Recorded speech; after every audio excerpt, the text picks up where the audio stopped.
Well, welcome back, everybody, to our online program discussing whether or not clients in addiction treatment should be supervised or need to be supervised if they're to get good recovery.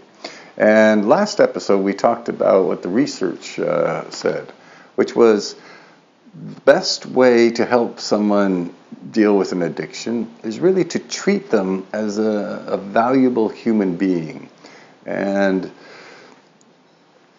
And treat them as if they were the authors of their lives, that they could make these decisions that would help them. And how do you achieve this? Well, it was actually all laid out by a very famous psychologist by the name of Carl Rogers. And Carl Rogers basically said, look, if you want to get some movement in therapy, not just addiction therapy, but all sorts of other therapies. If you want to get some movement, what you got to do is you have to be what he called client-centered. So you got to take your lead from the client, listen to the client. He said that what is also needed is that you have to have empathy for the client. You have to appreciate sort of the world as the client sees it. A third thing you're going to need is what he called unconditional positive regard, and that is you find the client important and valuable, even though he may have engaged in some behaviors that were kind of shady and stuff. But there's no judgment, right?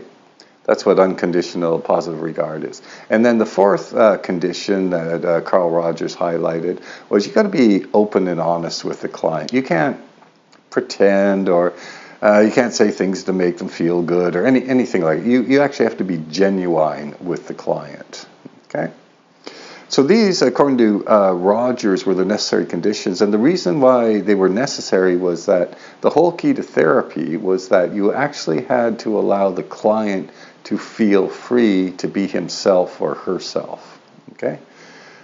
So if you put these conditions in place, then the clients would have feel no need, for example, to distort or deny their experiences. So they'd be completely open.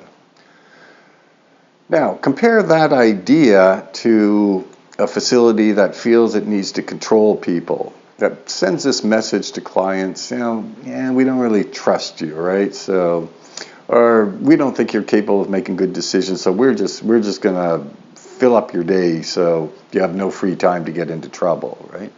It's pretty much, Carl Rogers' idea was pretty much the opposite to that. And you can see where Rogers was coming from. So, for example, if you had a client that was in therapy for addictions, and let's say this client believed, my problem was cocaine. I never had a problem drinking. So, as soon as I get out of this treatment facility, I fully plan to go out and drink because alcohol was never a problem.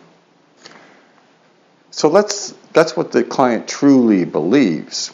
But the client is very likely not going to say anything about that if he or she thinks for 1 second that they're going to get jumped on by saying that. Or that, people are going to tell them, oh, you've lost your mind. Or they're going to keep it in. So they don't have this freedom that Carl Rogers said was so important to therapy, right?